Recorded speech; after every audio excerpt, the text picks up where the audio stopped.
How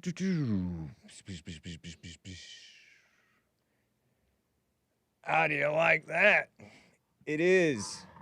It's 9 a.m. here in Los Angeles, and it is the Wednesday, the 19th of November, AD 2025. And we're going to have a fun, loosey-goosey, the Hake report, everybody. We are back. We got the things hopefully ironed out, at least for right now. Thank you, JLP, for the stream there. Nice little throwbacks we played on the Jason Lee Peterson show. Pretty cool. I will be taking your calls if you like to call in, and we are thinking, hoping, praying, etc., that all is well and fixed, okay? So, by the way, the views expressed on this show and attitudes and everything else, they don't represent Hake. I don't represent myself. Or Bond or JLP. So stuff, relax, all right? Info may be false. Info is almost for sure false when Tony calls in, but even Hake can give false info at times, all right? So watch out. Don't necessarily believe it. You guys don't believe anything. It's ridiculous. Anything but the truth. Shout out. You'll believe in blackmail with no evidence. We do have the Punchy TV today after the American Anchor Baby. Anchor Baby will be live right after the Hake report is the plan, and then he'll be live until about 1 Pacific here in Los Angeles. And then you'll get an hour break, and then Punchy TV will be live right here with Bill, Derek, Nick, etc. All right? And by the way, guys, no endorsement nor opposition is implied. Cool. That's my shirt. So relax. I gotta set up my thingamajigger over here.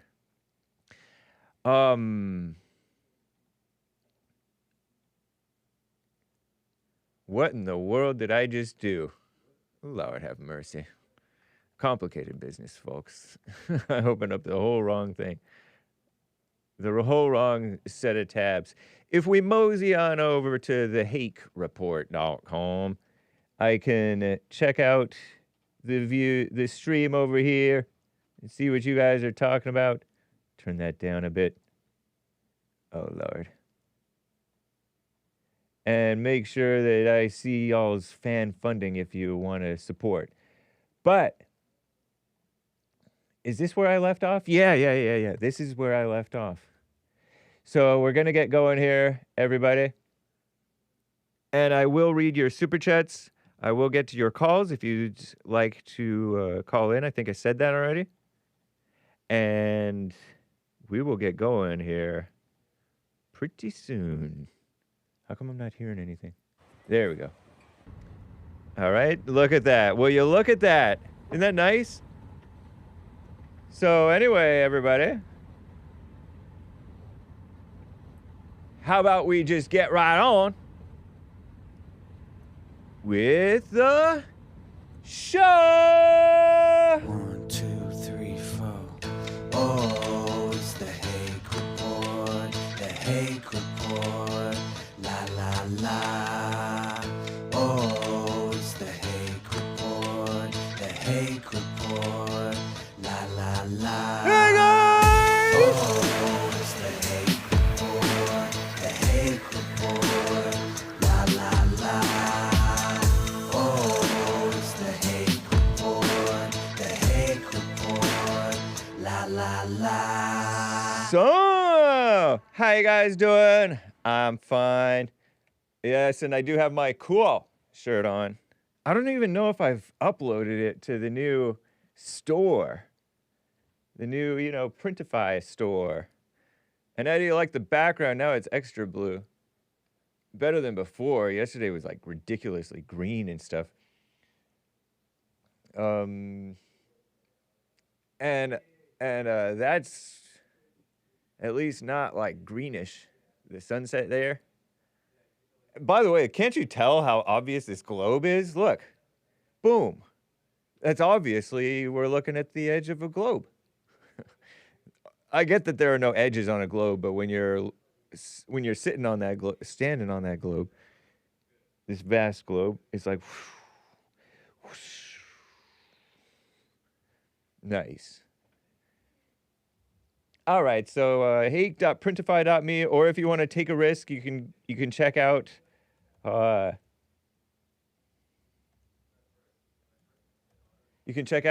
the old Teespring page, which is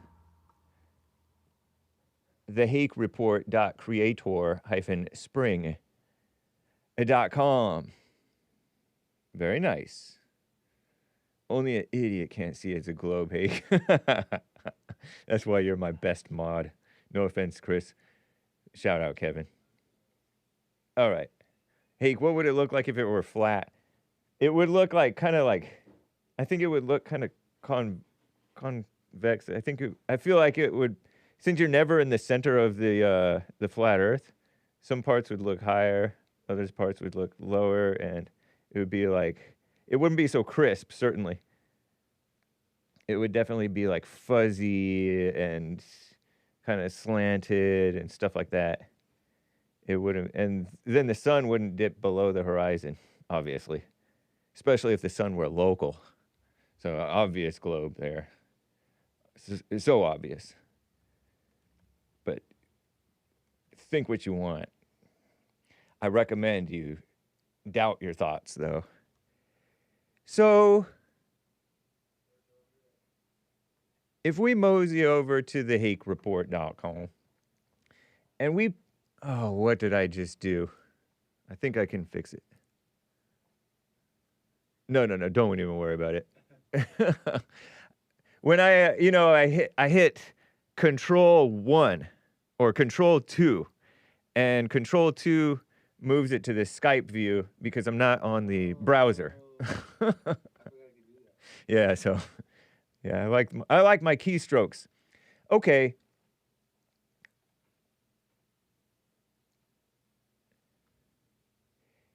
There's this know-it-all black lady. I wanted to show you her. She was at some university, and these people, I would like you to perceive her body language. And I'm calling her a know-it-all black lady merely from her body language. I saw this from Andy NGO. Not a non-government organization. It's his name. He's Asian. Know-it-all lady. We'll call her a lady. Gal. That's sweeter. She interrupted some college conservative thingamajigger at some school. I think it's Purdue University. You ever heard of Purdue? I heard of Purdue. So hopefully she's not cussing. I don't think she should cuss, right? Oh, you want to know what fascism means? Because I'll tell you. She'll tell us what fascism is. So you have a situation here where you want to go into classrooms and you want to tell the faculty that they're not allowed to speak the truth about the history of this country. You want them to be... you see her? She looks like she's a cowboy. Do you see this woman? And states, this is what an entitled, privileged, and ignorant person looks like. And this is from Frontline's TPUSA, quote tweeted, quote posted, right? Watch a professor at Purdue University, Northwest, interrupted the TPUSA students chapter's first meeting of the year by walking in front of the room and lecturing the students about fascism and racism. So she interrupted, so somebody must have turned on the camera, their phone camera thingy-majigger.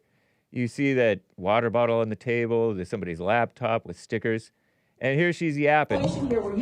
She's walking up in the front of the class talking about, oh, you want to say you can't say this or that. In the back or in the front room where this gal is speaking with her hands in her pockets and all bow-legged like she's a cowboy gal. It says TPUSA's mission is to educate students about the importance of freedom, free markets, and probably limited government, something like that. Through nonpartisan dialogue and discussion, something community organizers. What, Obama? So here she's yapping. Classrooms, and you want to tell the faculty that they're not allowed to speak the truth about the history of this country.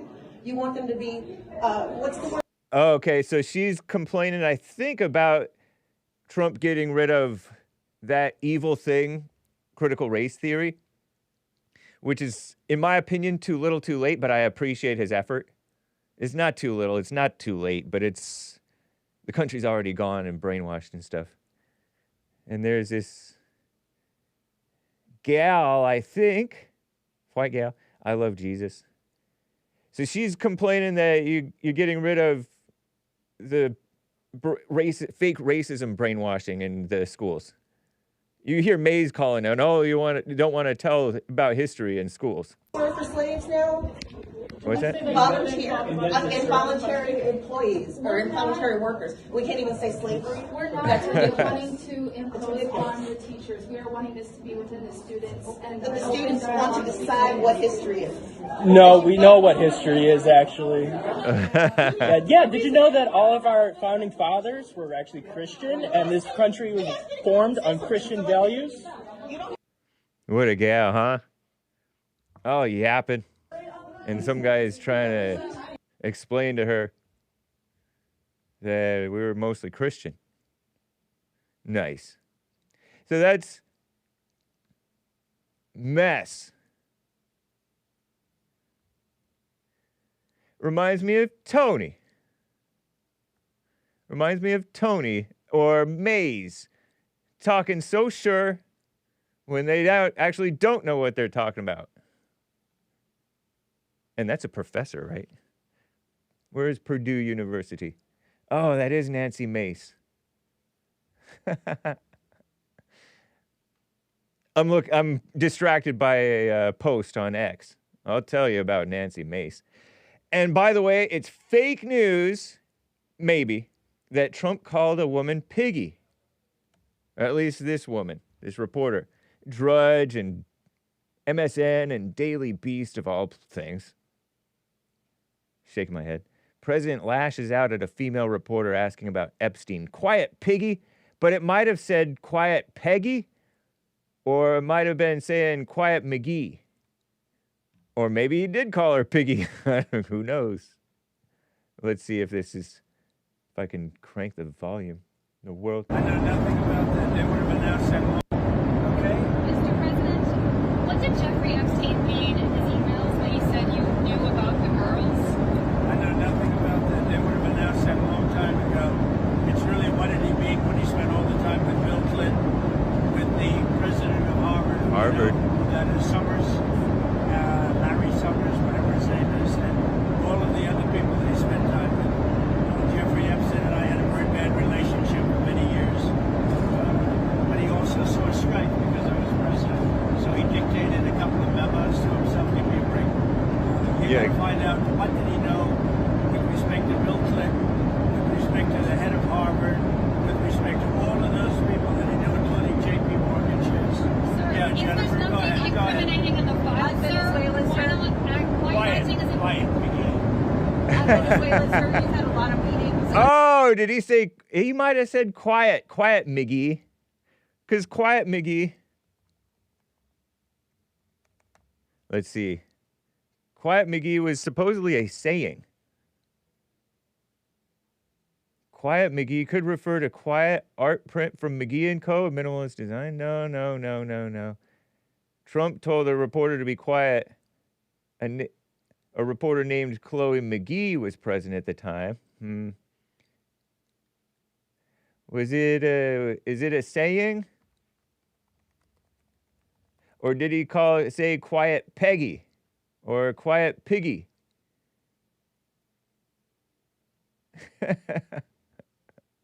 They're saying that he called her Piggy. I wonder if she looked funny, if she had like a piggy nose. You know how some guys and gals have an upturned nose and you can see their nostrils and they look like a pig nose, or they're a little bit chunky and some might call them Piggy. Or is it true? Or is it false? We don't know. But the news is saying that he called her Piggy. I don't even think J.P. Morgan Chase. I don't know. Here. Venezuela, I know you can't tell us what your next steps Yeah, will be. because these reporters are so rude. They talk all over each other and Trump and all kinds of stuff. So they're saying that he said quiet piggy, which is cool, if true. And if not, it's still cool. Quiet. Okay, so it was a Bloomberg reporter. Pig is sometimes used to imply a woman is unattractive or bothersome, so claims. This is a Daily Beast article, right? Can you believe it? MSN. Microsoft News? Is that what MSN stands for?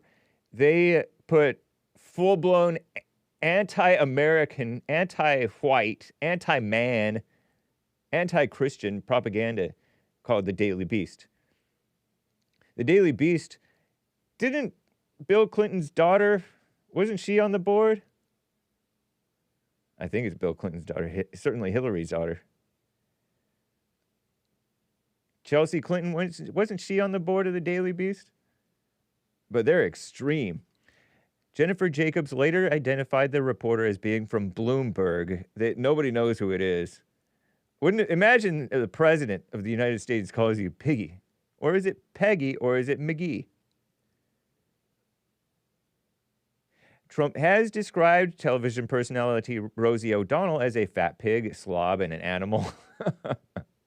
He does call people what they are. And there's a picture of him and Melania and Jeffrey Epstein and Ghislaine Maxwell. Aren't they a good-looking pair of couples? I think so. Miss Universe Alicia Machado. He called her Miss Piggy sometimes. Yeah. Remember Alicia Machado? She won Miss Universe at 19 when Trump co-owned Miss Universe. He called her Miss Piggy. He was overwhelming. I was so scared of him, Alicia Machado said. A strong Latina, I think. During Trump's 2016 presidential campaign, he'd yell at me all the time. He'd tell me, "You look ugly, you look fat." Sometimes he'd play with me and say, "Hello, Miss Piggy." Nice. So real. The November 14th outburst, I think that would have been Friday. Is that Friday, the 14th? Yeah, because Sunday was the 16th. Church with Jesse Lee Peterson last past Sunday. Testy exchanges over the so-called Epstein files. The subject Trump has tried and failed to dodge as pressure intensifies when it doesn't even really pertain to him. He's just looking out for common sense. Over the weekend, he repeatedly pushed back on reporters' questions even as the public shifted positions in real time because they brainwashed the people to think that there's a blackmail thing going on with no evidence, to my knowledge. On Sunday, Trump posted on Truth Social that House Democrats should vote to release the files, saying we have nothing to hide. Democrat hoax. Like I compared it to engaging in tug of war. Yeah, let's stay in reality. No, we don't want reality. Okay, go to your non-reality. By Monday, and then you release, and then they fall down. By Monday, he said he would sign it. Now, what's funny about this thing is that the guy who's supposedly in charge of the Republican House, the House Majority Leader, that nicey nice Christian, he knew there's problems with it, but he passed it anyway. And he said, "Oh, I'm sure the Senate will fix it." But the Senate didn't fix it. They just passed it right away. Ridiculous. Only one guy voted against the thing in the House. A former cop, a military veteran guy who'd been married like 4 times, I think. I looked into the guy who voted against it. He said, it's mess. And I think he's right.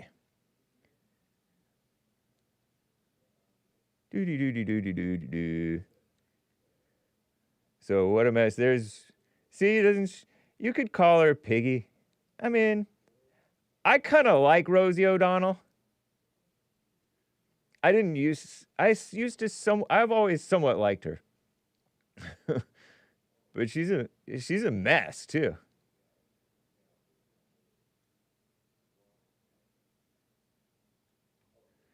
Trump said to some reporter,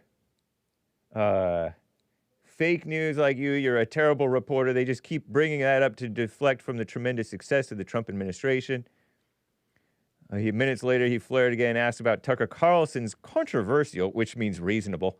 Anytime they say controversial, almost always that means reasonable. Interview with far-right podcaster. I don't know. He calls himself far-right. I don't think he's very far-right. Nick Fuentes. Trump snapped at an interrupting reporter. Will you let me finish my statement? You are the worst. You're with Bloomberg, right? You're the worst. I don't even know why they have you. Oh, my goodness. The identity of the reporter remains unconfirmed. Mediaite suggested it was Jennifer Jacobs, now CBS News senior White House reporter. Funny. She should. I wonder if she'll write a book being called Miss Piggy. So he may not have done it, though. This is Right Side Broadcasting. Here's the clip again, one more time for you guys. If it'll load. I'll repost this. Interesting. There we go. Come on, wake up there.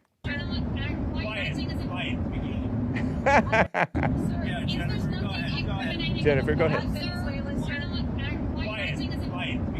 Yeah, there you go. You gotta quiet these people down. They're so rude. There's already the big noise of the airplane, and then you have these shrill women's voices talking over one another, and you're trying to hear the question. You got to quiet the piggy down. Don't call people piggy, kids, without your parents' permission. Especially not excessively. You want to develop a habit. Somebody said, Grok, did Trump call a reporter Piggy or Peggy? It was Peggy, claims Grok. You can't trust Grok either.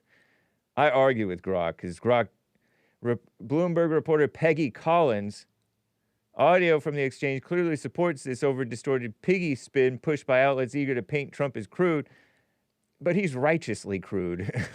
There's another meme, Quiet Piggy. They're saying it was McGee. I isolated the voice. 100% Trump doesn't call her Piggy, he calls her Quiet McGee. Reference to the chronic liar fibber McGee, a popular New York City radio show from the 1940s, which Trump 100% listened to when he was younger. I don't believe this either, okay? Or I neither believe it nor disbelieve it. Say it like that, right? Here, let's... Oh, that's so loud. Go ahead.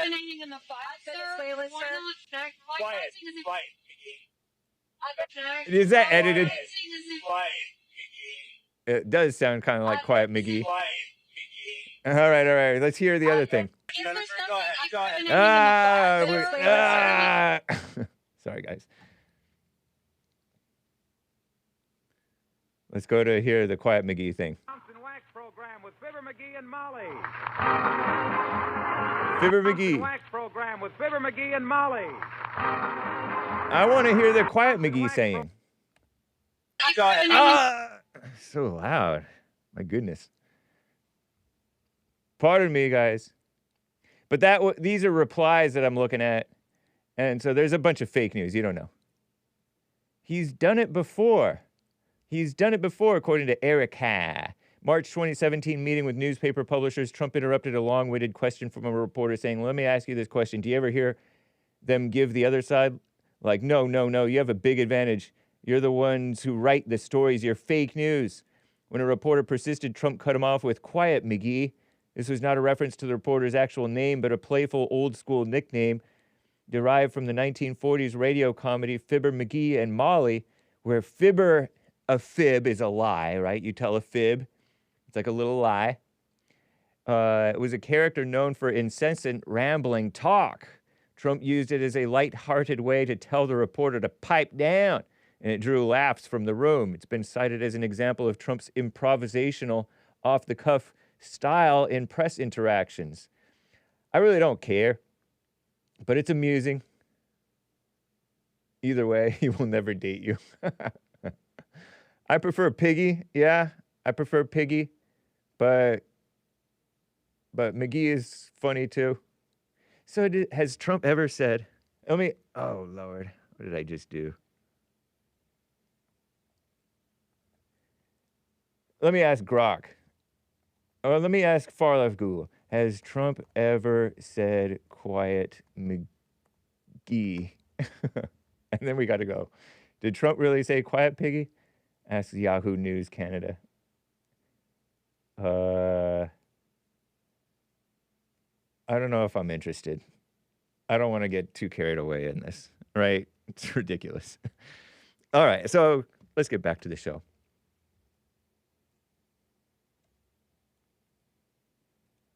Quiet McGee.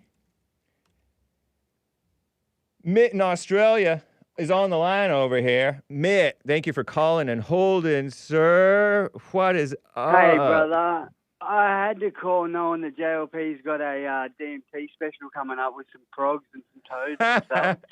I had to call. We got a magical little island too. We had sugar plantations and we had this like insect in there, and then we brought the cane toads over from the Aztecs or somewhere, and we released them, and now they're all up in the northern parts of Australia in all the cane fields. And yeah, they do it up there too. It like comes out white and it dries like this like amber reddish yellowy type of color. Comes out white, and then you're yeah, referring but we've also got when you're talking about it comes out white and it ends up being a amber color or whatever. You're talking about the toad venom. Yeah, they squeeze it. They don't That's lick secreted it. from their bumps. They squeeze out their back. They squeeze out their back out of these like things, and it like squirts out. I'm familiar with this because I'm a bit of a herpetologist myself. I'm an ethobotanical chemist, I call myself, because DMT is not even really a drug. It's in our brains, it's in animals, it's in plants. So it's not really like what you'd classify as a chemical. It's a whole nother realm. It's not a recreational drug, you know what I mean? It's such a beautiful. I always make sure that like we've got these trees. I said I've got a biannual blooming highway, so the highway goes golden twice a year. Yeah. All our main highways on the east coast, because we plant acacias, these wattle trees up there. Okay. And all the wattle trees, we've been researching and breaking down all the alkaloids in the wattle trees, and they've all got DMT in them too. So it's an amazing particle when you start reading about it, like The Spirit Molecule is a book that Dr. Strassman wrote. Well, don't be promoting books, man. I don't want to know this stuff. Sorry. That's toad venom, known as bufotoxin. Toxic milky white fluid secreted from glands, particularly the parotoid glands, in toads when they feel threatened. Yeah, so don't grab toads, all right? Specifically the red ones, right? Is it the red toads? This poison? No, we call them cane toads, the ones that we've got, but your ones are bigger, and our ones are like mutated because they've been on the island for a bit. But we just call them cane toads, and How come you're so hyper, man?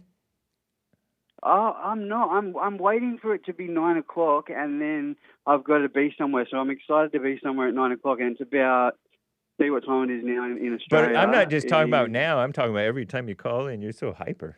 See thanks, these? bro. So it's these bumps.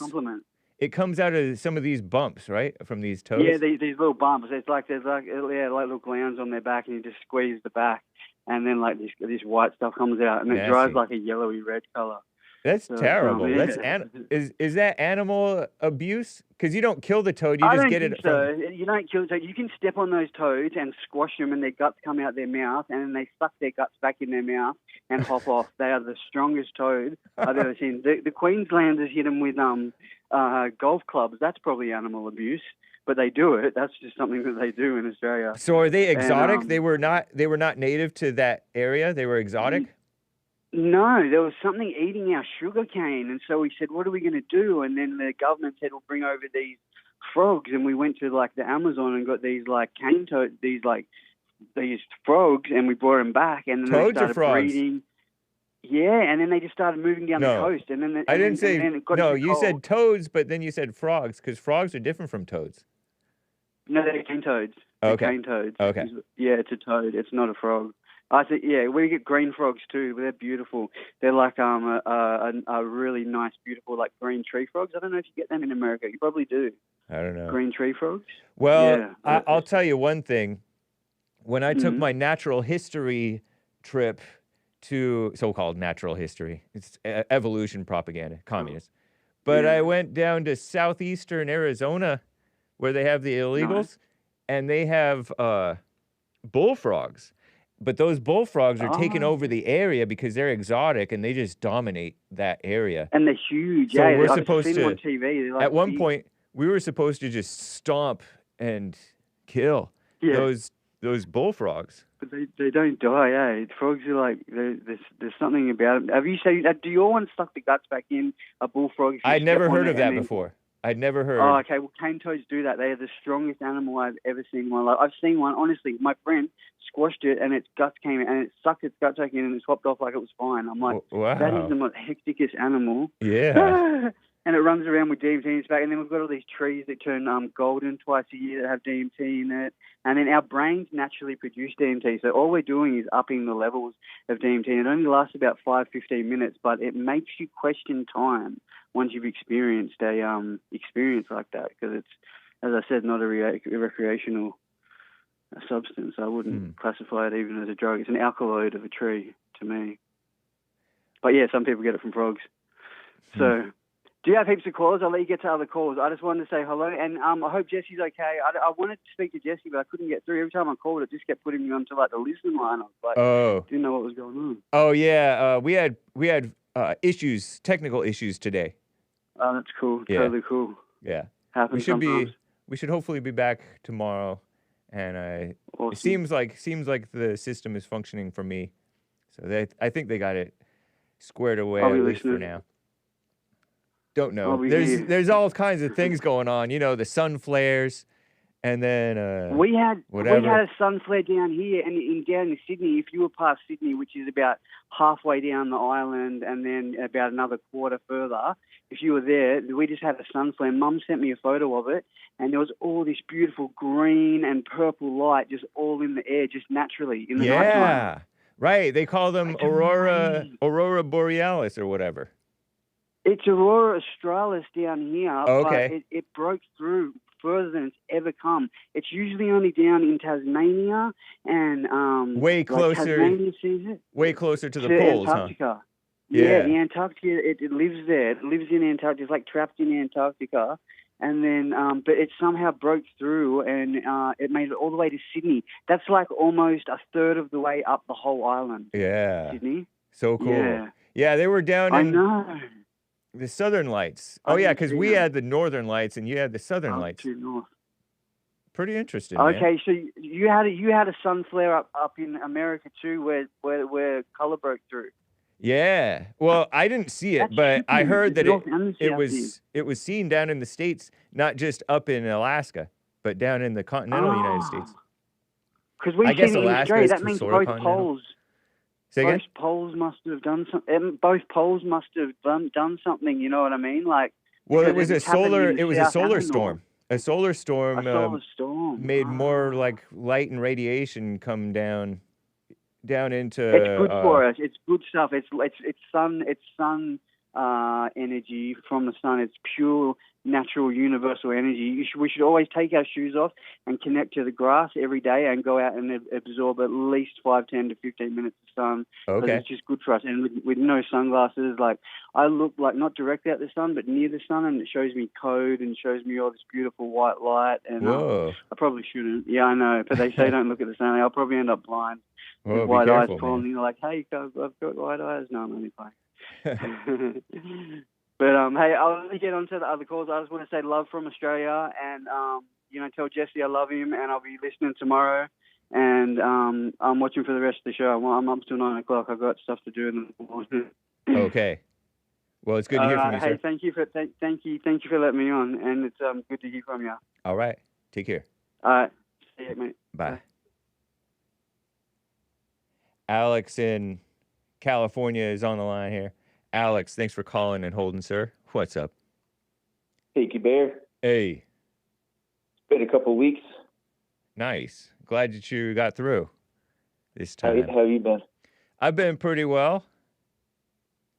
Yeah, thank you. Family's good. Your back's good. Everything's good. You know what is funny? I was just asked about my back, and I was fine, but I think that it might be maybe like a lack of sleep plus I wasn't doing exercise and then I did and then I stopped and then I started. And yesterday I did a bunch of or not a bunch, but several pull-ups, a few. And then this morning I was like wiping my windshields and stuff, getting the dew off. And I felt a twinge in the side of my back, right in my left side. So I'm like, you know that feeling that's just kind of like bugging? And so... Yeah, you know when something happened. Yeah. And I don't know if that's muscular. I think it's sort of muscular, but close to the affecting the... It's either nerves or discular. Yeah. Okay. So it's has to be something like that. And I've been overall fine, but I did something a little funny. But it's not bugging me much. But I can tell that there's something there. But anyway. I mean, the biggest secret is your sleeping position, just so everybody knows. Okay. That's what's going to determine your level of back pain throughout the day. Yeah, I think there's some truth to that. I definitely, ever since I started sleeping on the floor, maybe going on 8 years now, I have been much better. Yeah. Nice. Yeah. I was just noticing. I mean, I haven't been calling, but I've been listening. It's been kind of a slow news couple of weeks. It's like we haven't had any black stabbers or the Jews vaporizing any neighboring countries. It's like there's nothing really going on. Yeah. And you guys were talking about Section 8 housing a few times, and like I'm falling asleep, but then all of a sudden I get hit with this notice at my music studio that we have to be out by the 1st of December, and they're going to be knocking this place down and turning it into Section 8. Wow. So it is real. It's happening. That's like Agenda 21 type stuff, or I don't know what it's called anymore. 21 is come and went. I don't know how it is in other areas, but just doxing, we're talking like kind of downtown San Jose, California. Okay. These are not like cheap, crappy housing. These are it's really fancy nice housing. Yeah. Huge, 6-story tall, like brand new, beautiful, furnished. I'm like, this is insane. Yeah. And not all of it is Section 8. Only part of it is, I think. Okay. Well, I need to get more educated on it. But from what I've heard from one of my people who's kind of in between like homelessness and housing and stuff, he's kind of one of those dudes. Yeah. He said that he knows that there's been 90 people so far, like this year, that have moved into these places and passed away from like drug overdose. So his conspiracy theory is that they're funneling these addicts and all these street rats into these places and getting rid of them, per se. I'm like, I don't really know about that, but it's just an interesting piece of data. Yeah. But, well, there's like, it's kind of commie capitalism because the government partially funds the maybe even the purchase, but certainly I think the building of these things, or definitely subsidizes part of the rent, because of the Section 8. I think that there's like these rules that new construction of apartments has to include a certain amount of Section 8, and then the rest can be like for fancier people who pay a lot of rent. High rent. That must be what's going on, because I'm thinking to myself, this is way too hoity-toity for some crackheads. Right. Grabbed off. I mean, there's like literally underground parking, like you said. Yep. It's not. So I don't know what's really going on, but that's what's personally going on. It's affected me, unfortunately. Thankfully, we're moving like right around the corner, so it's not much of a life change, and it'll be nice because it's a fresh start, and I can make my next studio a little nicer and everything, yada yada. But it's kind of like losing your child at home. Like I've been here since like the 2010s. So it's been a while. Yeah. And I mean, it is what it is. But it's I guess this Section 8 crap is really taken over at least this little section of downtown San Jose here. I thought this was all like nice new apartments for hardworking Americans. No such luck. Did homelessness go out of control when you over the course of since the 2010s for you, like it did for us? Absolutely, and 2020 was the biggest surge, and it died down. It comes in waves. So like right now we're in the middle of a peak of a wave. Oh, okay. And the police are actually starting to do something about it, which is nice. But yeah.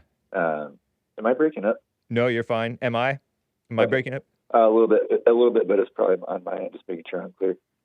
Yeah, the police are finally rounding them up, and but the problem is they just move across town, so it's like they never actually leave. Right. And these are the types that are breaking into the construction worker guys' trucks and stealing their $10,000 toolboxes and stuff like that. It's not the type that are sitting on the intersection begging for change. So. Wow. Bad hombres. Yeah. Yeah. I wasn't aware of that. Yeah, not much else going on. I mean, maybe we'll get some sort of terrorist attack or something. I'm not wishing for anything like that, but it's been kind of boring the past couple of weeks. I mean, what we got today, like, did Trump call this lady a piggy? Let's all hop on AI and analyze it. Like, right. Yeah. And then last little thing I wanted to leave with, if you have 30 seconds today, I would like you to stop what you're doing completely and think about a relatively inexpensive item, maybe $20 to $30, and just think about, I would like to purchase this for this amount, and then see if that pops up on your social media stuff, because it's happened to me twice now.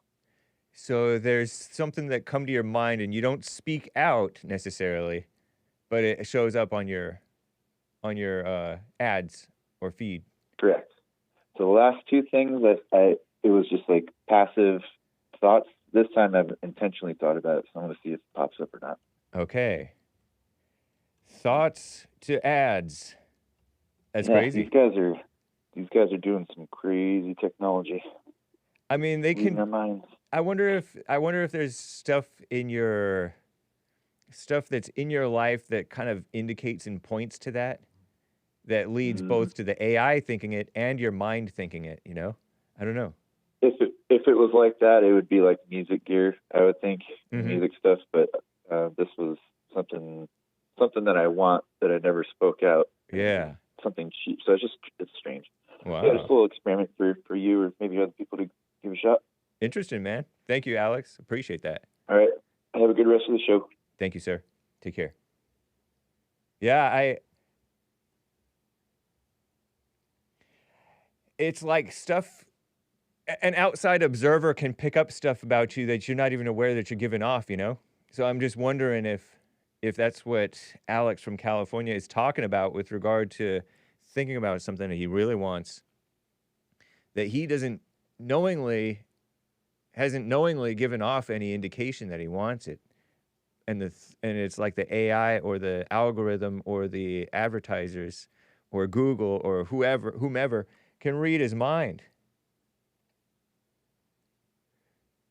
Because I feel like many of us have said something out loud in the presence of our phones or whatever, and then Google or Facebook or Apple or whatever will advertise about it.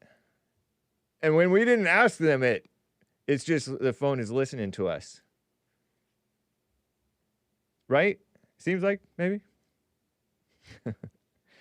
All right, so let me go to some super chats. You can call in 1-888-775-3773. I have some super chats to get to. Let's see where I left off. Hey, Sion, nice. Hey. Sion states, happy birthday. Party horn with confetti coming out and a birthday cake. To me. Hey, Sion, happy birthday to you. I didn't know that.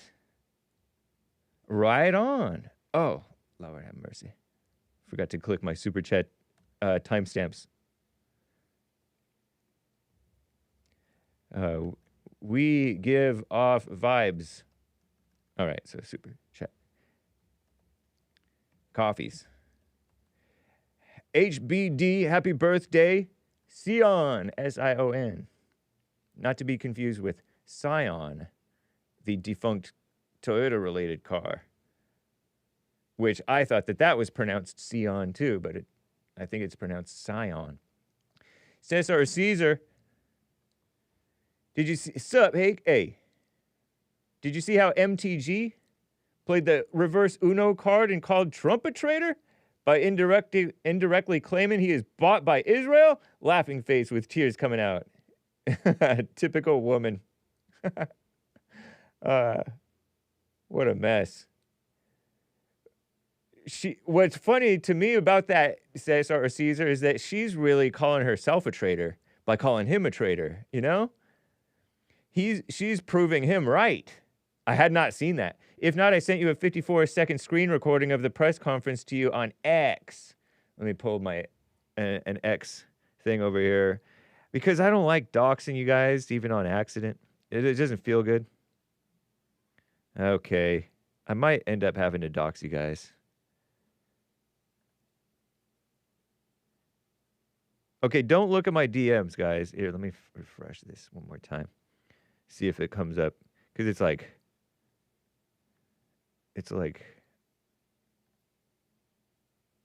It's giving me 0, 0, 0. Let me show you what it's giving me there. Oh, is he doing it again? No. Okay. It's giving me 0, 0, 0. It's not giving me a... Here, let me prove to you what it's giving me, sir. Don't look at my DMs, okay? See, this is what it's giving me. It's giving me a 0 minute, 0 second video there, buddy. Sir. Bud. It's giving me a 0, bud. You have to say it in a nice way so it's not offensive. 54-second screen recording of the press conference to you on X. I copied the video and cropped out the original poster. That way we don't give them free advertisement. Oh, that's kind of you, man. Maybe you're just going to have to show me the original poster, I guess. I don't know. But yeah, MTG's trying to stir the pot with this one, man. Have a great show, man. I know, and there's a lot of anti-Israel males. P.S. Trump clearly said, quiet McGee, LOL. Yeah, I mean, that's what it sounded like. And I would be for him calling her Piggy. But he's like, he gave her like a serious look and was like, quiet. And people were serious in the 40s.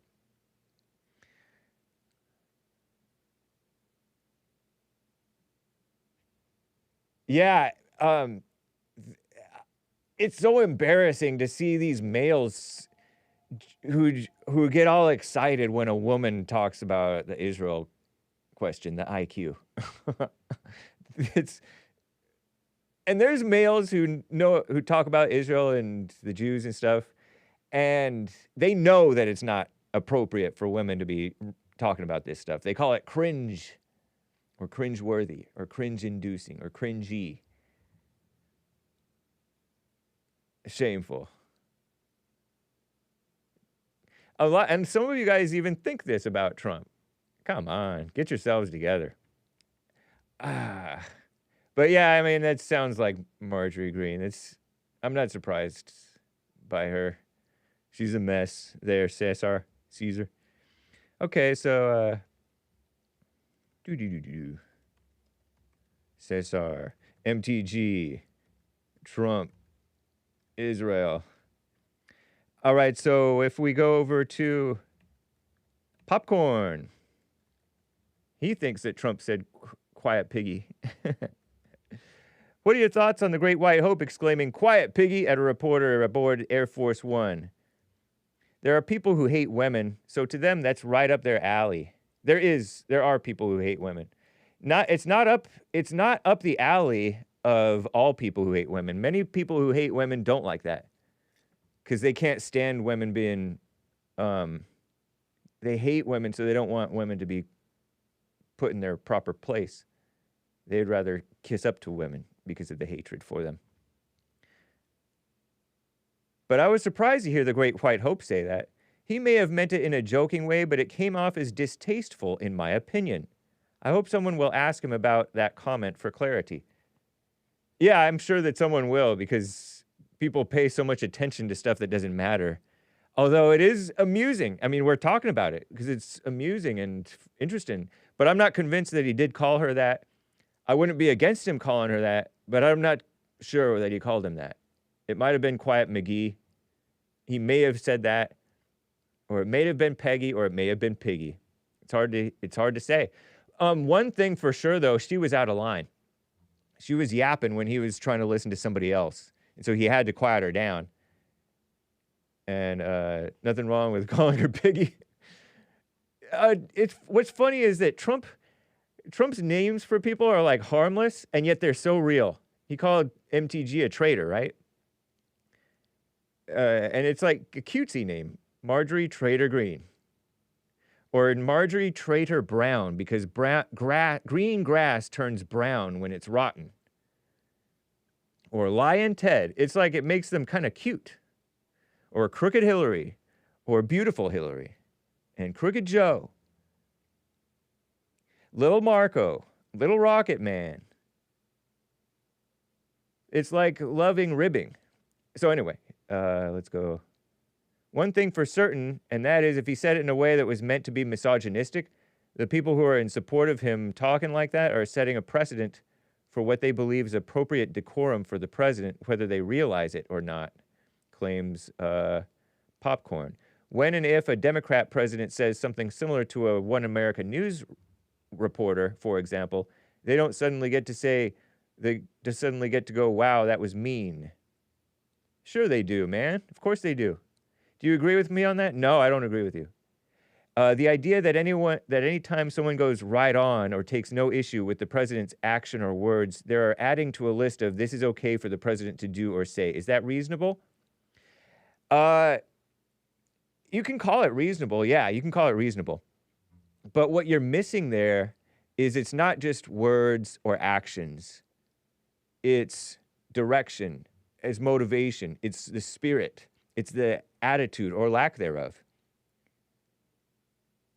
Trump's overall persona is just real, frank, love, no nonsense. But sometimes nonsense when it's appropriate to be nonsense, and sometimes no nonsense when it's appropriate to be no nonsense. You'll notice he's perfectly appropriate given any situation, any given situation. Everything woke turns to, and that's reality. That's what they're trying to do out to America. Okay, so for example, Obama was really evil to people, right? Angry, vicious, vindictive, hater. He could say the same words as Trump and it would come out differently, I think, is how it's said. So anyway, it's the spirit of the president. Trump is the most presidential man we've ever had in our lifetimes. Whereas Obama, Biden, even Clinton, even old, what's his name? Old Bush the son. Nice. All right. So that's enough of that. Let me just double check over here. And here, how's the fan funding coming along? Coming along swimmingly. Watch out for the toads. I didn't end up needing grok, or using grok anyway. Hey! I think I have my posts back. Is that true? Normally, when I used to get buymeacoffee.com/the Hake Report, you guys would buy me coffees. For weeks, maybe even months, I wasn't tweeting it out automatically. But now it is, tweeting it out, posting it on X, that is. It was something to do with what is that thing? What is that term? API? Not that I know what that is. The API wasn't working. And so it wasn't posting every time I got a thingamabob, a coffee. All right. So here's the Epstein drama exposed.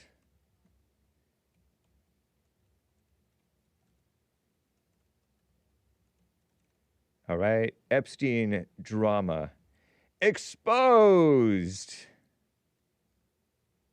I love these reporters. Richard Hanania. Maybe not a Christian. He states apparently trafficking, quote unquote, now just means convincing someone to do something. People should start using that in their day-to-day lives. My boss trafficked me into staying late on Friday again. My girlfriend trafficked me to that restaurant I didn't want to go to. Exactly, man. They're calling it trafficking when Sean Puffy Combs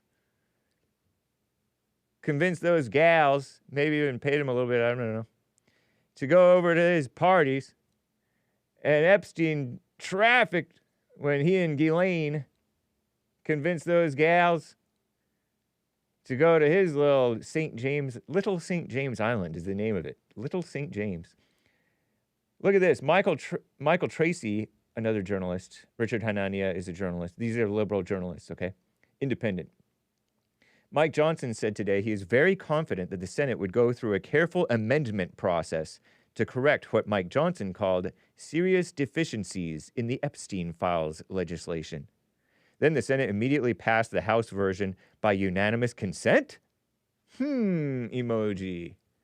What a mess, huh? And Mike Johnson, he put out some statement or something or other saying, oh, I don't really believe in this. This thing has problems, but I'm going to pass it because I don't want to look like I'm not for full or maximum transparency. Ridiculous, Mike Johnson. You're all about appearances, not about reality. And check out this little point about false accusations. Michael Tracey posted, oh, Clay Higgins is the representative who voted against it. He was the only one who voted against passing this thing for the Epstein files to be released. He voted against it. The only one in Congress. The only no vote. Michael Tracey posts, I'm in favor of maximum disclosure under the circumstances, but it'd still be delusional to pretend there's nothing ethically fraught, meaning problems, meaning unethical, meaning immoral, about the government dumping out a bunch of defamatory material that falsely impugns people for committing non-existent sex crimes. And that's what happened, according to Michael Tracey and others. And doesn't seem like the type to lie. And he quote tweets Representative Clay Higgins, who stated, I have been a principled no vote on this bill. Clay Higgins of, where is he from? Louisiana, 3rd District, proudly representing U.S. House of Representative, GOP oversight, and HASC Republicans, whatever that is. And now I don't know about this guy that much. Like I mentioned earlier, he's been married 4 times now, I think. But he was he was in the military. He was a cop. Cops notoriously have bad marriages much of the time, per capita. And also he's a politician, so he must be very sociable. And sociable people end up sleeping around sometimes. It's not right. Or divorce and remarry, right? But anyway, because I was trying to look into them to see, like, he's probably the least perverted person in the Senate, or the House, I mean. But how are you going to even measure that? Like, anybody could even know that. Anyway, I have been a principled no on this bill from the beginning. Release the Epstein files. No.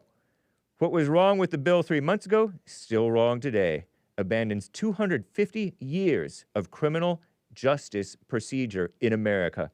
As written, this bill reveals and injures thousands of innocent people, witnesses, people who provided alibis, family members, etc. If enacted in its current form, this type of broad reveal of criminal investigative files released to rabid media,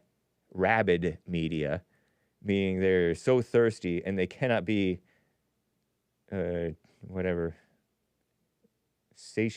satisfied, will absolutely result in innocent people being hurt. Not by my vote, the Oversight Committee conducting a thorough investigation that's already released well over 60,000 pages of documents from the Epstein case. That effort will continue in a manner that provides all due protections for innocent Americans. Pardon me. If the Senate amends the bill to properly address, he split his infinitive. I guess it's okay to split your infinitives now. to address privacy of victims properly and other Americans who are named but not criminally implicated, then I will vote for that bill when it comes back to the House. But I think they already passed it by unanimous consent in the Senate per Michael Tracey. And then, so look at this context mess. Readers added context people thought might want to know. Representative Higgins' claim misrepresents H.R. 4405. They hide behind the numbers of what it's called. What is it? What is this thing called? I saw it on my Call Me Nonsense morning updates. Look at this. Look at this picture. Epstein Files Transparency Act. And you see these women. These are this woman in particular is a purported, they call her a survivor. As if any woman died from hanging out with Epstein. To my knowledge, no woman has died from hanging out with Epstein. Epstein survivor. Lisa Phillips holds her picture. There's her picture as a younger gal, I guess. Look at her all slim and cute. But she's still cute right here. But not in front of those mics. Not in front of the cameras, I presume, are here, because a camera must have taken this photo. Look at this colorful pink and yellow room ugly thing. Hey, you can't be exposing your midriff, young lady. Degenerate. Epstein Files Transparency Act. You know, they always call things what they're not. Lisa Phillips. 1 L, is that right? No, 2 L's. Sometimes it's hard to count when there's so many vertical letter-looking things. Holds her picture as she speaks during a news conference ahead of the House vote to release the Epstein files. It's a Reuters picture. Nice photograph there, Annabelle Gordon. Nice name, too, Annabelle. Annabelle. As many letters as possible in that spelling of Annabelle. Nice photograph. Hey, see, I'm complimenting a woman. But going back to this, they call it H.R. 4405 to make it look official. Yeah. Like they're trying to call Obamacare the ACA. Trump calls it the Unaffordable Care Act. The bill, this so-called transparency bill, includes redactions for victims and uninvolved individuals. Yeah, right. Massey explained victims can't release names due to lawsuits. Massey explained they can't due to lawsuits forcing them into homelessness. No Epstein victim has been forced into homelessness. So-called Epstein victim. That woman who rattled off a whole bunch of names, Virginia Giuffre, of course, she got a bunch of money from all kinds of lawsuits. And the petition was not yet eligible 3 months ago, and they linked to Thomas Massey tweets. Those are not reliable sources, okay? And then the clerk.house.gov thing. And they, by the way, they never actually do what they claim they're going to do. These laws that they pass, remember, I don't like this. Oh, no, that's fine. Remember, these bills and laws never, ever do what they claim they're going to do. And I'll prove it to you. Remember, before you guys were born, most of you, there was this guy named Ronald Reagan, and he wanted border security because they had an illegal alien problem, illegal alien invasion problem, even during the 80s and stuff. And they said, we'll give you border security. We'll close that border. There won't be crossings. But you just give the people who are already here, they're here. Give them amnesty. Let them stay. Amnesty means forgiveness, but it's satanic, godless man's forgiveness, which is not real, right? They let you get away with doing wrong in the wrong way. So he's like, okay, I'll sign this amnesty bill, and you guys will give me that border security. It's right there in the bill, right? And they're like, yup. And then they wink at you. And then they don't do what they claim that they're going to do. They don't do it. It's like when we voted for Prop 8 in California, 2008. Marriage is between a man and a woman, never enforced. We voted in Prop 187. No welfare or social services or education or I don't know what all. Maybe not. Maybe education was allowed. I don't know. No welfare and social services for illegal aliens. Never enforced. The people's vote and the laws that we vote for never get enforced in the right way. So please, spare me your mess. Okay, Epstein drama. Trafficking. Lord have mercy. And shout out to Clay Higgins. I guess. Tracey. Clay Higgins. Okay, let me go back here. Let's say you were falsely accused of a heinous sex crime. The government investigated the allegations, found them to be false, and then closed the file. Would you want the investigatory materials to be dumped out en masse? Is it en masse or en masse? It's French, right? So it'd be en masse. For public consumption? I don't think so. What a mess. Thank you, Michael Tracey.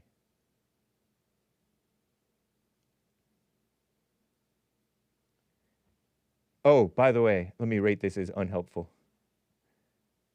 Is this note helpful? I'll give it a somewhat helpful. Why is it somewhat helpful? Important context? I guess you could call it important, whatever. Sources are unreliable. Argumentative, biased language. Opinion and speculation. Yeah, you're going to believe Thomas Massey? You're going to believe the bill itself? Please. Submit. Okay. Anyway, so you too can decide whether that's reasonable or not. All right, and then there's like a couple more things here. I felt like there was... Oh, yeah, here. And these women, they can't even stand the scrutiny that they trying to mete out. Quote unquote Epstein survivors. Epstein survivors.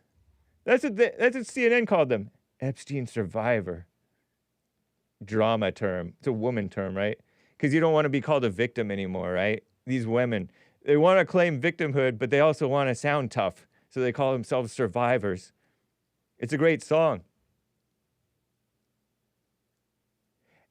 Just went nuts and called Capitol Police to prevent me from asking my polite yet quote-unquote uncomfortable questions, claiming harassment, woman word. One of their handlers berated me as a man who doesn't understand that no means no, Michael Tracey. So I guess accusing me of journalistic rape. Shout out. What a mess. How embarrassing. To learn who rules over you, simply find out who you are not allowed to criticize. Voltaire. Women. Not allowed to criticize women. Can't call them pigs or anything. Well, some of us are allowing that. Thank God. Nice. So that's that on that. Did you see this little thing? Okay. Can't take what they dish out. They never do what they say they will. This is what the Democrats want you to do. This is the culture. This is why you can't do what you guys claim that Trump could do. Breaking.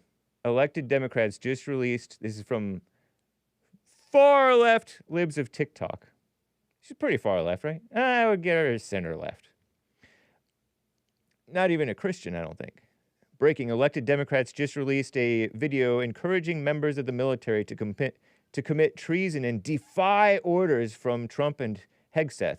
Pete Hegseth, that is. I'm Senator Elissa Slotkin, says this gal. And there's a whole bunch of these people making this claim, saying this stuff. Check this out. I'm Senator Elissa Slotkin. Senator Mark Kelly. Representative Chris DeLuzio. Congresswoman Maggie Goodlander. Representative Chrissy. These women, how embarrassing. And then there was a male in that. Houlihan. Congressman Jason Crow. I was a captain in the United States Navy. Former CIA officer. Former Navy. Former paratrooper and Army Ranger. Former intelligence officer. Former Air Force. We want to speak directly to members of the military. Look how tough he looks. This woman tries to look tough. Community. Who take risks each day to keep Americans safe. We know you are under enormous stress and pressure right now. Americans trust their military. But that trust is at risk. This administration is pitting our You hear the soaking music, the patriotic soaking music. uniformed military And intelligence community professionals against American citizens. Like us. You all swore an oath. To protect and defend this Constitution. Right now, the threats to our Constitution aren't just coming from abroad, But from right here at home. Our laws are clear. You can refuse illegal orders. You can refuse illegal orders. you must refuse illegal orders. Wow. No one has to carry out orders that violate the law or our Constitution. We know this is hard and that it's a difficult time to be a public servant. But whether you're serving in the CIA, the Army, or Navy, the Air Force, your vigilance is critical. And know that we have your back. Because now, more than ever, the American people need you. We need you to stand up for our laws, our Constitution, and who we are as Americans. Don't give up. Don't give up. Don't give up. Don't give up the ship.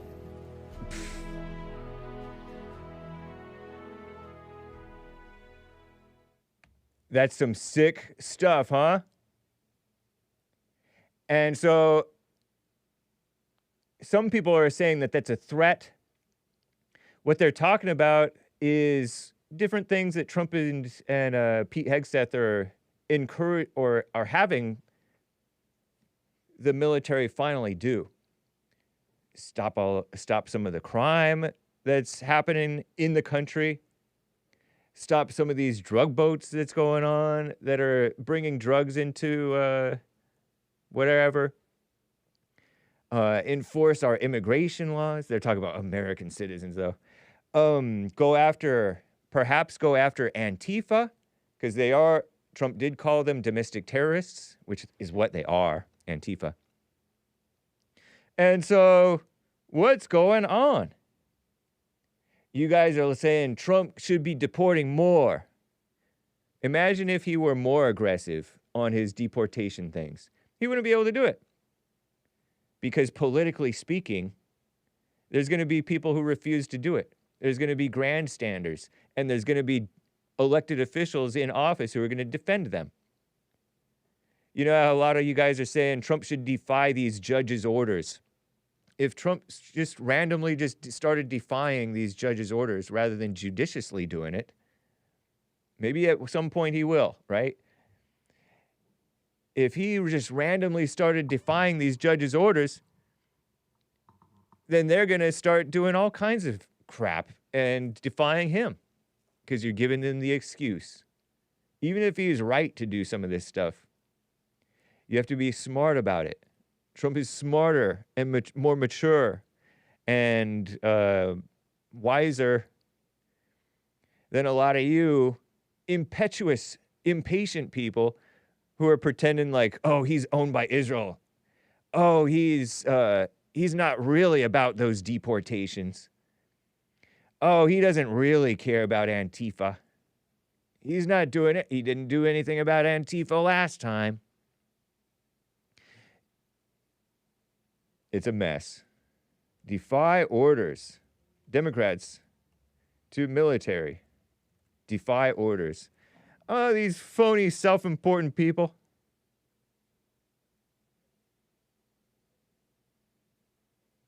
The country is really sharply divided, and there are assassinations going on, assassination attempts going on. There is lawlessness in the judges, in the military, in the border patrol, in the police, in the politicians, in the bureaucracies. And so it's not easy. You know that.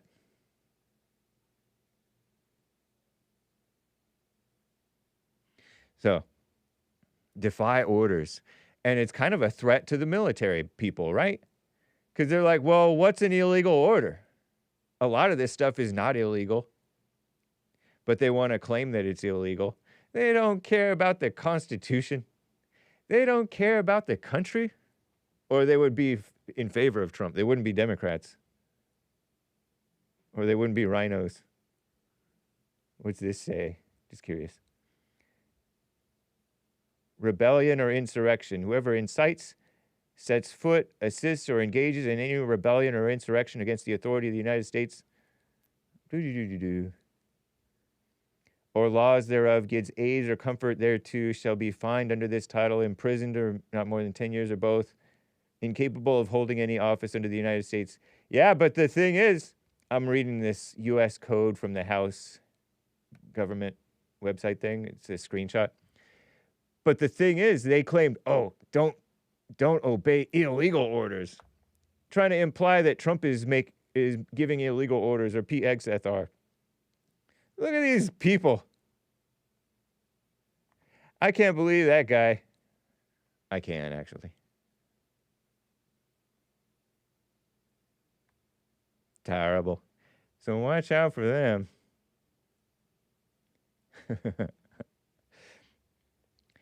Another little thing. A little thing for discussion. This person posted this. I might repost it. Lord have mercy. Muslims have jihad, which means struggle. Christians had crusades, which was, to fight against the jihad or stop the invasion into Europe, right? And also spread Christendom. And some of it was bad, maybe some of it was good. I don't know. What do the Jews have? I mean, they've taken over everything, right? This guy says genocide, Jake Shields. He's a fighter. You think I could take Jake Shields? And this guy says, Jews are good at everything except genocide. The population of the people they're supposed to be genociding for 77 years has increased 6 times during that period. We fed them. So what do they have? Just interesting. And here's something, speaking about the Muslims. Don't make them angry. Andy No posted, this is from Dearborn, Michigan. Violent Muslim protesters attack a provocateur, he calls him a provocateur, named Jake Lang, who's slapping bacon up against a Quran. He spelled it wrong. He spelled it Quran when it's supposed to be Koran. Come on. Koran. But he spelled it Quran. At least he didn't put an apostrophe or accent or whatever. With bacon, many Muslims believe it is a capital offense, meaning they can put you to death for it, to mock their religion. There have been countless deadly attacks around the world for this reason. Remember the Charlie Hebdo? Je suis Charlie Hebdo. This is from Brendan Gutzenswager, BG on the scene. I've seen his journalism, on the street journalism in the past. So I don't know if there's cussing in this, so I'm not going to play maybe I'll play the audio very quietly. I clicked unmute right when it was finishing. See if I can pull down the audio here and play, just to give you, hopefully they're not cussing in Muslim. Look at that, honking. They're in the middle of the big old intersection street. 4 or 5 lane intersection. Who knew that there's such an intersection in beautiful... Wow, Dearborn is pretty. Look at the overcast, beautiful skies. Hopefully they're not cussing, all right? Look at that ugly flag. Terrible looking flag. That must be a Palestine flag, right? It looks like a black nationalist flag. It's not very attractive. We fight and something, something. They're all screaming.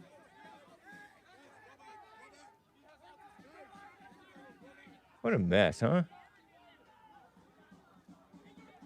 There's no reason to do that, Jake Lang, other than just mess.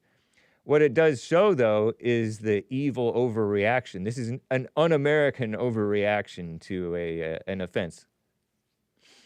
I suppose the equivalent might be somebody stomping on the flag, right? Stomping on an American flag and setting it on fire, putting filth on it or something. Because nobody does anything when there's something being done to a Bible. November 18th was when that happened, just yesterday. Brainwashed. What a mess. And they're here. And they're numerous. And they're going to overwhelm many of the people who are voted and campaigned and brainwashed for this to be happening. You guys, you know, you're like, you don't like Muslims being here? Blame the Jews. They're going to be suffering too, many of them, from this stuff. Shameful.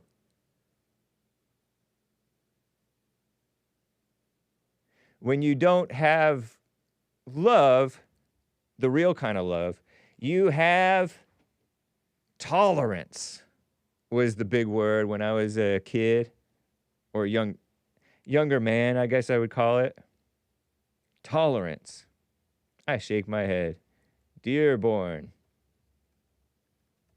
Don't make angry. A hat tip to the late, great Colin Flaherty. Can't believe he's gone. And when you say Dearborn, that's synonymous with Muslims now. Can you imagine? Isn't that crazy? Tolerance.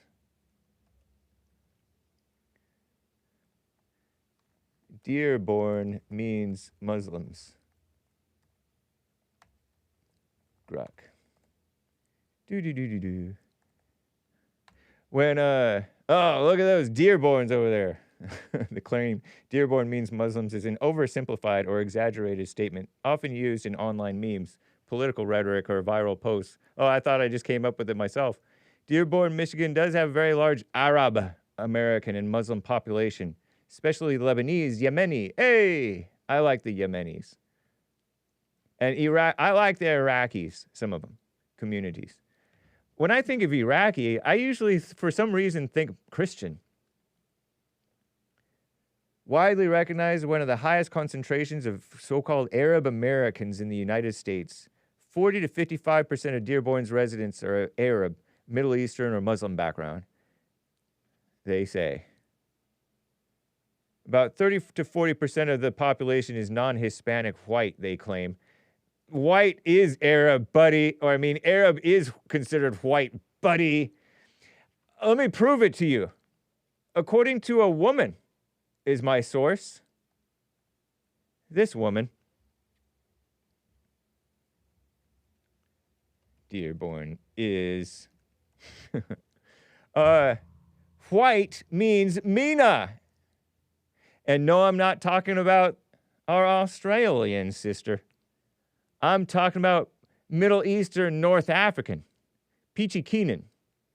Peachy Keenan states, white here means Mina. Includes Mina, Middle Eastern and North African. And that's a reference to this births post by unwed mothers from Cernovich, and whether the mother received WIC, Women, Infant, Children Benefits / welfare. Peachy Keenan is a journalist gal, right? Trad wife. One of America's most famous trad wives. That's a wannabe traditionalist wife, I guess. According to The Economist. She doesn't call herself that. Domestic extremists, supervillains. Wife supremacist. I thought she was a journalist gal. Whatever. Okay, so check this out. National Vital Statistics reports, March 2025. Non-Hispanic single race. Okay. American Indian and Alaska Natives. 16,800. Asian, 25,900. Black, 340,748. Wow, they dwarf everybody. Native Hawaiian, so-called, and Pacific Islander, 5,000. White, 479,540 or 646. Hispanic, 511,844. Okay, but this white, it includes Middle Eastern and North African, according to Peachy Keenan. And what is this? What is the heading? Births by unwed mothers and whether the mother received WIC.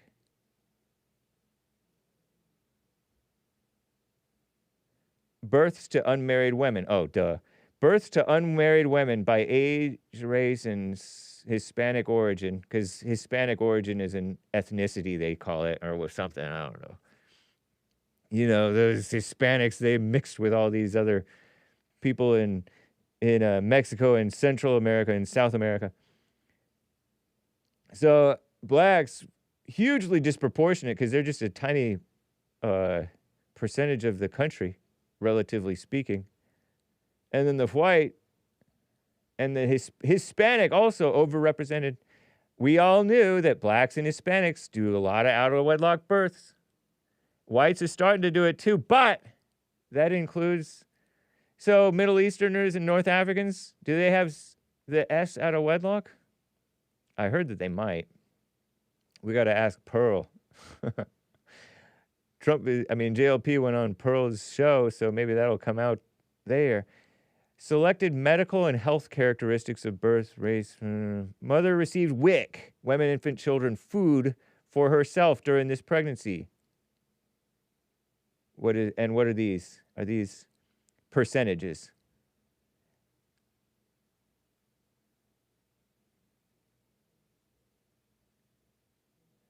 American Indians, 47% got their WIC. 17% of the Asians. 46%, 46.5%. Pacific Island for the blacks.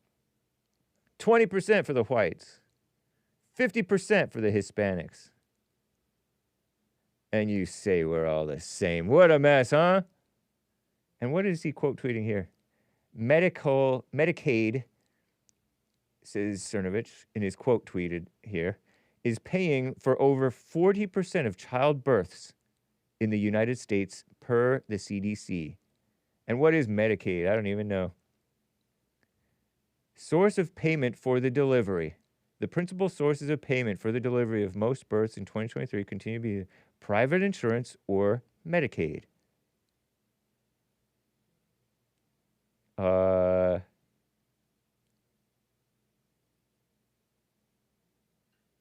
Crazy.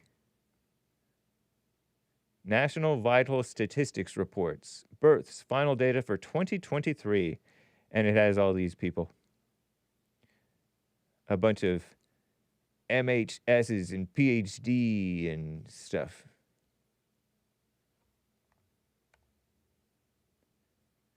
What is Medicaid? Define. Medicaid is a joint federal and state program that provides health coverage to low-income individuals and families, including so-called children, pregnant women, the elderly, people with so-called disabilities. Funded by both levels of government, federal and state. Eligibility benefits costs vary by state. Okay, so it's these bums getting covered. 40%? Terrible.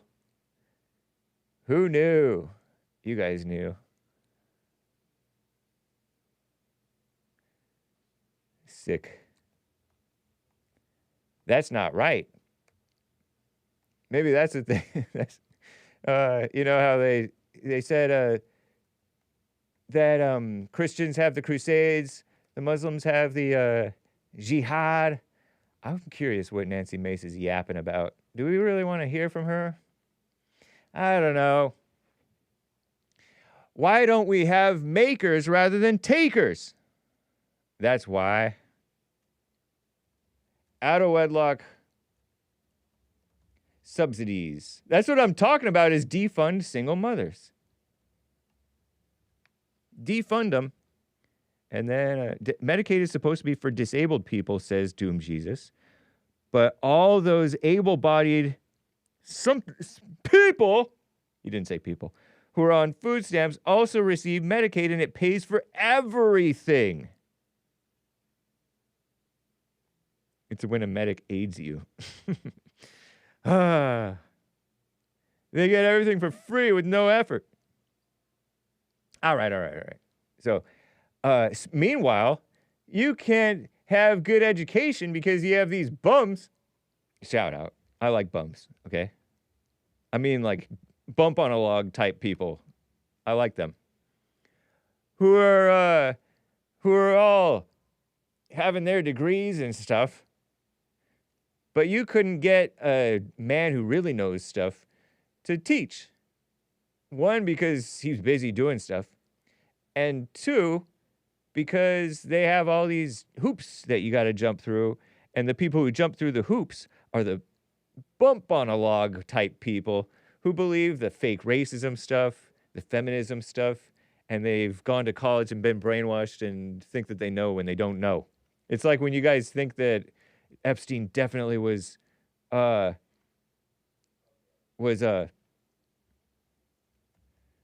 blackmailing Trump. Please.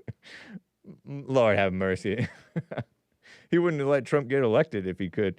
Okay, so bumps on a log versus Elon Musk, for example. Let me show you this. This is from a TikTok, I think, or some guy talking. I guess it's not a TikTok. Ann Coulter posted this a month or so ago, more than a month ago. And she quote tweets James Fishback. All 50 states would block Elon Musk from teaching a high school physics class because he doesn't have an arbitrary government-issued teaching certificate or credential or whatever. We've got professionals. It's the correct English is we have, all right? Not we've got. We've got is actually redundant, and you're not supposed to use get, got, or lot, but it comes out very smooth, and so I'll let it slide. We've got professionals, retirees in all 50 states, engineers who've built bridges, pilots who've flown across the world. Here, let me just show you his whole post. Pilots who've flown across the world, and doctors and nurses who've saved lives, who would love to volunteer to teach, yet they can't because teachers' unions, commies, we've seen those teachers' unions. They're not even very morally straight, honestly. Would have lobbied to create barriers. State governors should tear down those barriers and invite professionals and retirees into our schools to teach and inspire young Americans. Let's hear what this guy says, right? It's only a minute and a half. All 50 states would block Elon Musk from teaching a high school physics class. Think about that. All 50 states, Republican or Democrat, would prevent him from teaching high school physics to 14-year-olds, even though he lands reusable rockets and mass produces electric vehicles, because he does not have a government-issued teaching certificate. That is everything you need to know about what is broken in education in America. And if we want to make education great again... That's not everything, but it's important. Let's start by inviting the tens of thousands of retirees, retired doctors, nurses, airline pilots, engineers, chemists... How is this car so nice? I like that. Is that a moonroof or a sunroof? Statisticians. Invite them to our local public high schools, our charter schools, wherever, and allow them to teach classes in their field of study. So many of them want to give back to our country. They wouldn't even charge. They just want to inspire and educate the next generation of young men and women in our country. Let's do that. Let's get the teachers' unions out of this monopolistic control of our education. Let's... I interrupted him, but he said, let's get the teachers' unions out of their monopolistic hold on our education. Have the next Elon Musk, who is sitting in a classroom right now, be inspired by this Elon Musk. Come in the classroom, invite retirees, invite them to not just educate, but to motivate. These abstract concepts like math and physics and chemistry can be made more accessible by professionals who have spent 30, 40 years in these fields of study. Coming into the classroom and breathing new life into American education will make education great again and America great again in the process. Isn't that nice? And the nice thing is, if we got rid of minimum wage, then we wouldn't have to pay them that much. And they wouldn't need much. They would just be getting like a little pittance because that's all they want or need. It's just a little, hey, thank you. Here's a little $5 an hour or $2 an hour. and they get to teach the kids. Cool. A lot of retirees will become, you know, they'll be ushers and pump your gas and stuff. And they'll be like security or something. Here's Elon Musk. These is a little bit of stuff that I wanted to get to. He calls her a racist judge. Elon Musk posted, this was a racist verdict by a racist judge. A simple test to apply as if the races has been reversed, the white kids would be in prison. Equal justice for all. Breaking from October 15th, a month ago, D.C. Judge Kendra Briggs, Judge S, has allowed the two teens, quote unquote, or two of the teens, how about, who jumped Edward Big B word Alsbay Cortestein to avoid jail. His attackers, Big B's, his attackers, to avoid jail and sentence them to simple probation, stating her job is to rehabilitate, not punish. Wrong. What an evil woman. Mildly attractive, but an evil woman. Kendra Briggs. Sick stuff, huh? And that's old news, but it's still going on to this day. Elon Musk posted about this one, a little bit more crime. Career criminal from October 14th, level 3 S-word offender, sex offender, wanted for 2 armed robberies, accused of torturing and killing. An elderly couple in their Queens home pleaded not guilty. He's like, I killed them. I burnt those, whatever. Don't matter to me, though. James McGriff, 42, went door to door asking to charge his phone. Remember this story? I feel like we've reported on it. He pushed his way into the home of 76-year-old Frank Olton and 77-year-old Maureen Olton. He tied up Mr. Olton in the basement, stuck him. I'll say stuck him rather than stabbed, because stab sounds so rough. Cover your ears, kids and ladies, faint of heart. And tried to set him on fire. Typical, very common, black people setting white people on fire. It's common. Then tied up Maureen Olton, strangled her to death. Oof. Officials say he set the house on fire after spending 5 hours inside. McGriff is, James McGriff. Nice American name. Kind of Irish. Probably had some Irish ancestors. Maybe that's why. Arrested in Times Square, September 10th. And what state was this? Well, Times Square is New York anyway. Police described him as a career criminal, level 3 S-word sex offender with 30-year criminal record. Released from prison 2023, had previously served 16 years for armed robbery. Wanted for 2 months of armed robberies earlier this summer. McGriff is charged with a 50-count indictment with first and second degree murder. Did he kill them both, right? Kidnapping, arson, burglary, other offenses related to the September 8th home invasion. So they picked him up a couple days later, huh? September 10th, that's when Charlie Kirk got done in. Right? And that's crazy how easy he went. You know, sometimes it's easy to do in somebody, and sometimes it's hard. Terrible. I guess when you have that big old rifle, a powerful rifle, it can do in somebody. And it properly placed too. Oof. McGriff charged, blah, blah, blah. He was remanded to custody, ordered to return to court November 12th. So I wonder if he's already returned to court because it's past the 12th. Body on camera statement made by the defendant. I'll admit it. I killed them. I burnt those. Oops. Don't matter to me though. I admit to doing it. McGriff is charged with 13 counts of first-degree murder, 2 counts of second-degree murder, and various counts of other crimes, including robbery and arson, tied to the September 8th slaying of the elderly couple. This surveillance video appears to show Frank in his final moments, desperately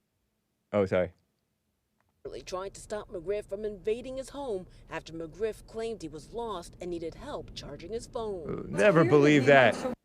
You high trust elderly couples, Maureen Olton and Frank Olton, 76 years old and 77 years old. That's not even that old. But you might be not as weak. You're not as strong, I mean. One door first, and then that person shut the door on him. Prosecutors detailing 5 hours of terror. During that time period, he tied up Mr. Olton in the basement. He stabbed him. He tried to get money transferred into his own account. That was denied by the bank. Tried to set Frank Olton on fire. What a mess. To conceal evidence of this vicious crime, that fire failed to catch. He appears to have then tied Maureen Olton to a chair upstairs in the living room, where he then strangled her to death. Prosecutors say McGriff set the living room on fire before escaping with the couple's phones and credit cards, which he used to go on a shopping spree. Police found him 3 days later in Times Square. Shopping spree? That's not right. I'll tell you that much. Doesn't seem right. Let me repost. Wow, said Elon. He's familiar. He's from South Africa. They have stuff like this happening all the time in South Africa. These shameless people, so-called judges and vicious criminals, insanity, lack of sense. And then they do this race-based gerrymandering. Anchor Baby talked about this, I think. I might have talked about it. I think I covered it, but I'm not sure. I did repost it. Here, let me see if I can quote post.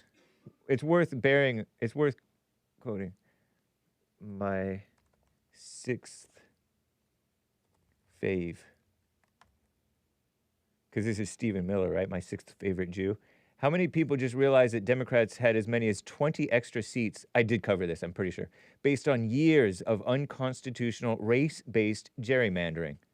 All because of the fake victimhood. Democrats in the beautiful South face a wipeout. Wipeout. Classic song. Democrats face a wipeout if the Supreme Court guts the Voting Rights Act. Race-based gerrymandering.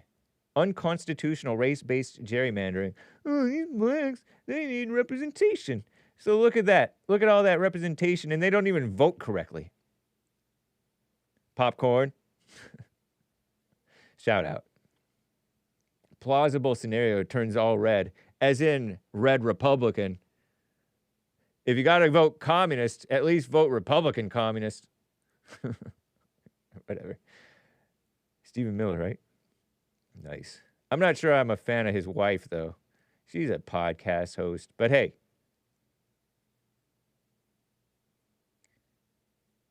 Sweet. All right. Let's get back to your calls and things. Make sure you do catch American Anchor, baby. Let me set that redirect so that you guys don't get left in the lurch. You know? Make sure you do catch the Anchor, baby. Let's see. Punchy TV happening today. Topics and calls. Let me send you a little bit of info. Nick.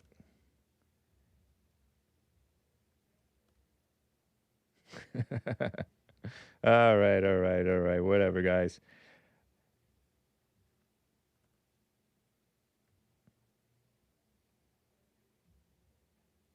Ardene in beautiful Colorado is on the line here. Ardene, are you there? Hi, how you doing? This is Ardene. Yeah, from Colorado. How you been today? I'm doing fine, thank you. How are you? Okay, doing good. Just 1 second, okay? Okay. Yeah, Don. Yeah, we're good for that. Okay. I'm sorry.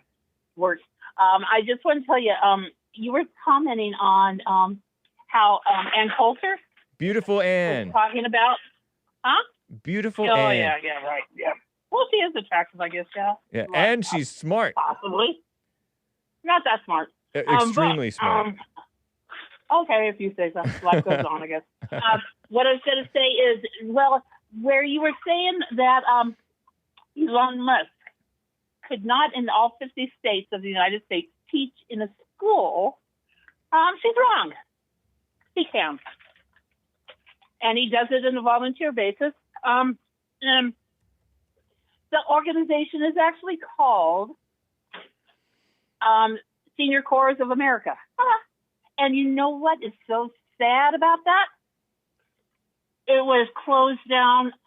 It was not closed down, but it was downsized because of DEI requirements. Because it was inclusive with seniors, and with that, I was part of that organization. I worked for Volunteers of America, the foster grandparent program, which that basically taught in the public schools. Now she's wrong and I got a stipend pay. I made basically, I was getting paid it's up to $4 an hour. I was getting paid $2.50 an hour. Whoa!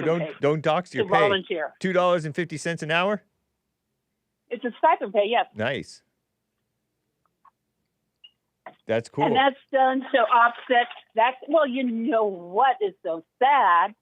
We do have that. We have that program intact now. It's there. So they got rid of it because we were getting rid of DEI, so it got lumped in with DEI. They downsized it. They downsized it because of DEI, because it was exclusive to seniors. It was a senior corporation. This is it's discriminatory. So seniors were there was a teaching program that allowed exclusively seniors to go in and teach. And so is Elon Musk a senior? Is he considered a senior? Probably, yeah.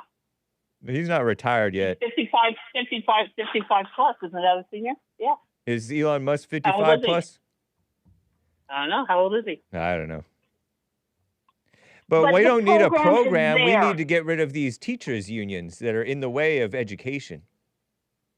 I work with teachers. I've worked in the teacher union environment. I'm and it was surprised. not in the way of the volunteers. It was not in the way. You're wrong. No, they're in the way of You're education. Lying. You're wrong. No, I'm not. Teachers' unions are in the way of education. Absolutely. You're wrong. I was there. When's the last time you were volunteering in a public school? I don't have to volunteer in any public school to know that teachers' unions are communist and get in the way of education. You're wrong. You're lying. How am I wrong? You're lying. You're wrong. Because so you're just going to say I'm wrong. You don't know what I'm talking about. I was there. I do know for 90%, 99% that you are wrong. How so? Teachers unions because support I worked teachers with unions the kids, support and Democrats. I worked in the schools. Teachers unions supported the shutdowns. They supported the shutdowns. If you are stating this stuff, Ardene, let me tell you. Let me give you three examples of teachers unions being against education. One, they supported the shutdowns, anti-education. Two, the COVID shutdowns, which was a good thing. Okay, and then so that's one example. That was one example. Mm-hmm. Two, they support Democrats who don't support actual education. They support. You're wrong. You're wrong. No, You're that's a fact. Okay, that's wrong. Yeah, they support DEI and affirmative action and phony stuff. I need receipts from you on this one, not your opinion. These are not opinions. It's a fact. They're against education. Show me. Where'd you get that fact? Where'd you get it? I need receipts. They are for illegal aliens coming into the country like crazy. And where's your receipts on that one? Where's your receipts on that one? You don't know that the teachers unions are for illegal aliens coming in because they want more heads in their classrooms. And they don't care that it meant that they don't care that it messes with the they don't care that it messes with the other students learning. They don't care that there's a bunch of fighting and stuff. They don't care about the overcrowding. They just want more heads and money. And the third one is they're for like the LGBT stuff and they're for the textbooks being all brainwashing. They're just they're for the Democrats. The Democrats are not for real education, Ardene. You're wrong. You're lying. You're wrong. I'm not lying. I'm telling the truth. I was there. Just because you were Show me there. your receipt. Just because you were there doesn't mean that you know what you're talking about. I was there too. I watched education go down the drain. I went through school. I saw it get worse and worse. How long ago? How long ago? Not very long ago. I watched it go down the drain in the 90s.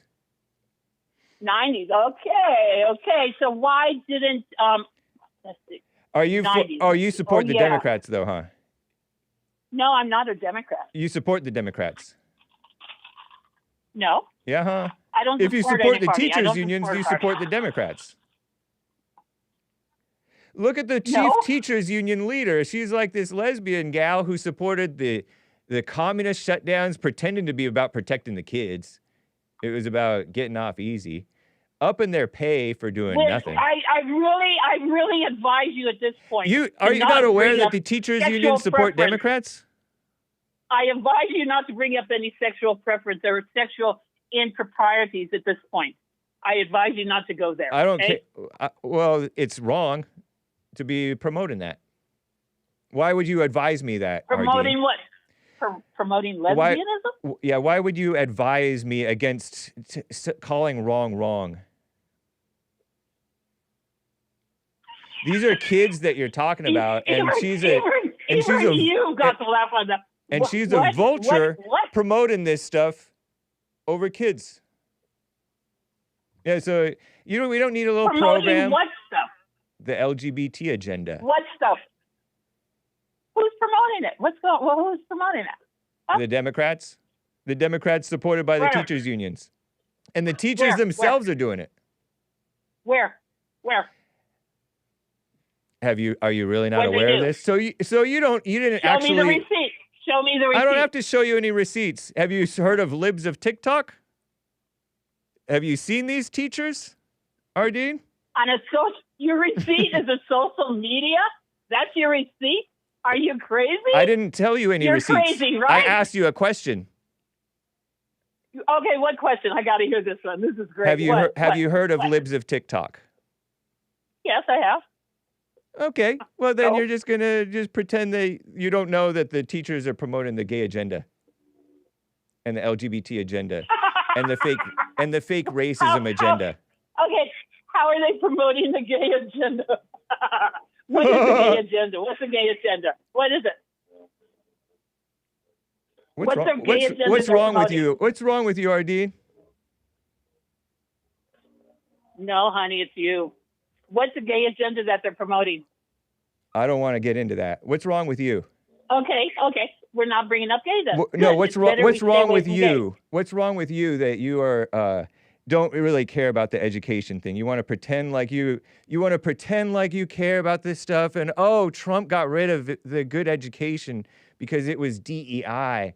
And then you don't want to acknowledge the reality that education has gone down the drain. The reading ability of these people in these different cities has gone down the drain. The China virus shutdowns destroyed a lot of their education, and they didn't get to do their school sports and all the fun things that kids are supposed to do. What's wrong with you? You just call in to mock? Do you hate men that much that you just call in to just mock and then act like a know-it-all? What's wrong with you, Ardene? Okay, I called in to tell You're in your 70s. Wrong. You're in your 70s, and you can't acknowledge reality. What's wrong with you? What reality? What? I gotta go. What? You're an idiot. You are an official, confirmed idiot. Because I've been in the education program my whole life, and you confirmed official idiot. And it's so sad because you could be hell of a lot smarter if you start reading a damn book. You're not supposed to cuss on this show, Ardene. Seriously. You're allowed to read a fucking book. Wow, what a crazy woman. And she's around your kids. I gotta go. Peace in the Middle East, guys. Or at least in your hearts. Some of you want to reject it, though. American Anchor Baby up next. Bye, guys. Take care.